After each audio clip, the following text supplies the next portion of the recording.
So we're going to edit this one first. We're going to do so by going to the main landing page, clicking edit.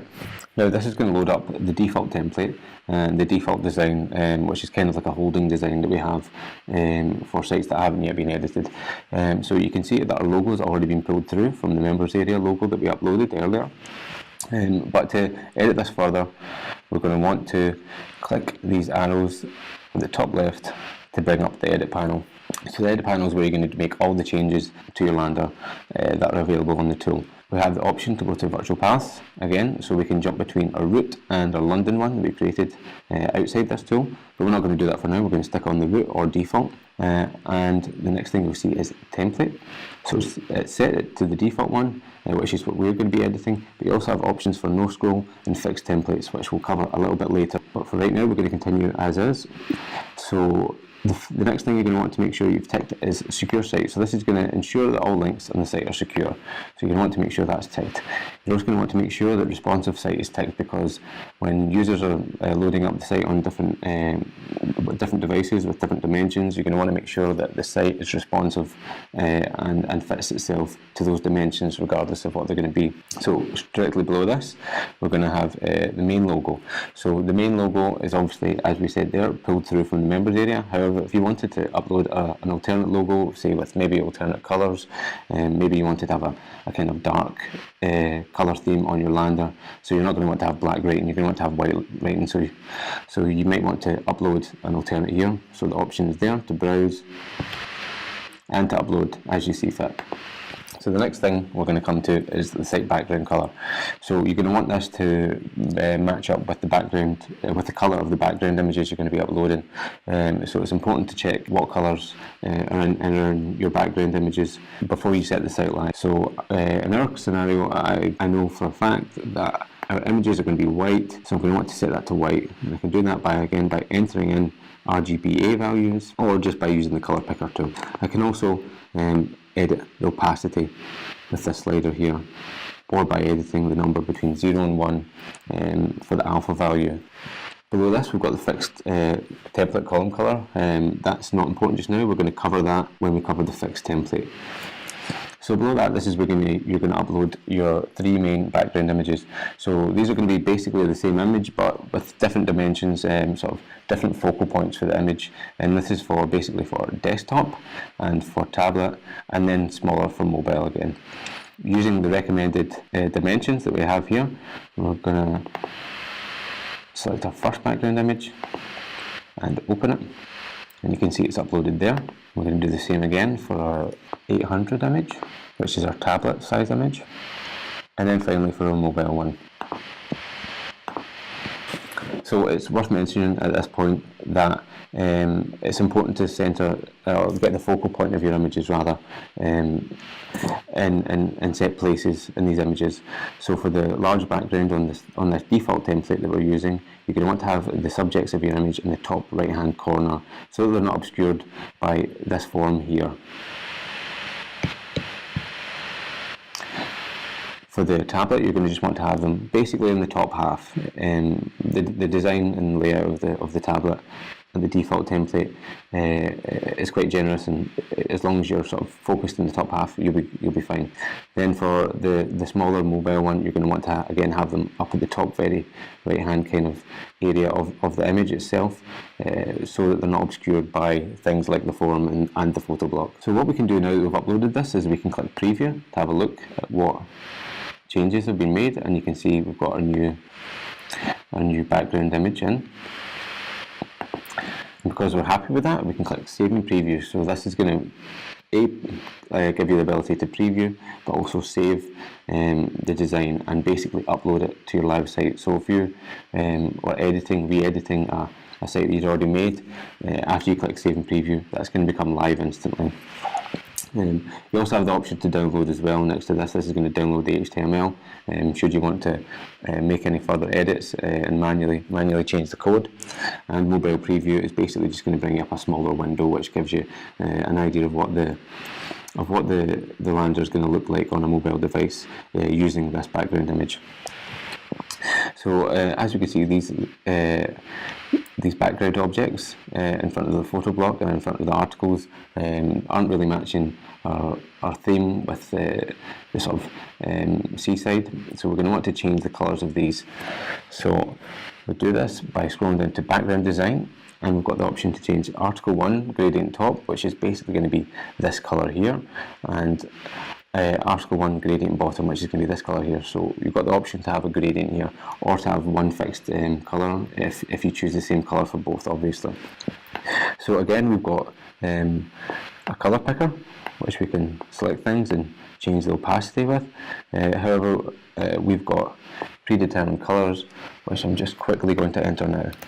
And we're also going to set an alpha value for this one, because we don't want it to be opaque, we want it to be quite transparent. So we're going to set it to 35% opacity. And preview that, you can see it's updated the top of this article background. And then we're going to want to use the same colour for our design here. Although you can choose to do something different. Let me preview that again, and you'll see that's changed into a kind of solid blue hue. These ones here are going to change the footer in the same way, so the top for the top of the footer and bottom for the bottom. So for this one, we're going to paste in our same colour value again, but this time we're going to increase the opacity to 1, so we get a solid opaque object. We're also going to change this, which is the article 2 gradient, which is the colour behind the second article or the first article if you're using a photo block, because the photo block will push the articles down. And we're going to want to change this to a lighter colour. So let's just go with white for now. And we're going to set that opacity to 35, same as up here, and we're also going to use that for the top of this footer. And preview that, and happy with that, so we can save and preview. Always remember to save regularly, because your sessions do time out in BI for security reasons, so you can want to make sure you save regularly. So the next thing to do would be to change this text colour, because as you can see, you can't really see because it's white text on a very light kind of background. So to do so, we're going to scroll down to the text colour selection. So article to colour text is the first one here, and this is just the main body text for these articles. So this, if you can see, this white text here, so we're going to want to change this to a darker colour. We'll go with black for now, because that should be easy and nice and legible. Then we've got the article title text colour, which is this text here, so the heading for each article. Again, I think we're going to change this to black. Then we've got the site tagline colour. Now the site tagline is basically this text up here, the text that appears above the form. So you want to make sure that's nice and legible and as eye-catching as possible for the user, because it's probably going to be the first thing that they read when they actually land on the site. They're going to see the logo and they're going to see the site tagline. So let's change that to black as well. And then we can preview our changes. Yep, so as you can see, we've now got some nice black text that stands out from our background. And again, you can change this as you see fit, whether you have RGB values already in mind, or if you just want to use the colour picker here to select different ones. Now, site tagline shadow colour, this is a little bit more complicated because it's going to require a little bit of basic CSS code to do. But basically, if you want a shadow for your site tagline up here, what you're going to have to do is enter 4 values into this box. So the first value is going to be the horizontal offset of the shadow from the text. So let's say we want it 2 pixels to the right, we're going to enter 2px. The next value is going to be the vertical offset from the text. So if we want to have that, say 3 pixels down, we're going to enter 3px. And then let's say we want a slight blur on that shadow, so it's not very hard and harsh. We're going to say 2px as well to set the blur radius to 2 pixels. So after that, we're going to have to choose our 4th value, which is basically going to be a colour value. So you can use hex values for this, or you can use RGBA as we've been using elsewhere in this tool. So we're going to say RGBA. Then we're going to say we're going to match it with this blue colour as well. So we're going to say 160 by 160. And then I think we're going to drop the opacity to 75%, so we'll go with 0.75 for that. And we'll preview. And there you can see we've got a very slight sort of drop shadow just behind our text. Again, it's sort of matching with the colour theme we've got going on for this site. So we're happy with that, so again we'll save and preview. And the next thing we're going to do is we're going to change the button colours. So the button colours is going to be the login button, as well as call to action buttons, which though they're not displayed just now, they will appear once you've entered text for them in the content section, which we'll cover in a little second. So for the login, I think we're just going to use this colour again. So this is going to be the background of the login, and then the login button text is obviously going to be the text, so the word login itself in front of the login button. So we can preview that. Good. So that's changed, happy with that. And then for the call to action, now the call to action, we think we want to stand out a bit more, so I think we're going to go for the pink colour that we were using in the logo. So we're going to change that to, okay.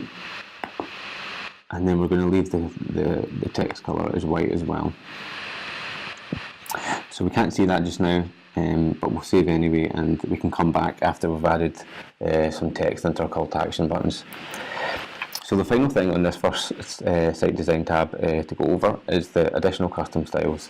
So this is a box down here where you can enter custom CSS values that will edit individual components in the lander as you see fit.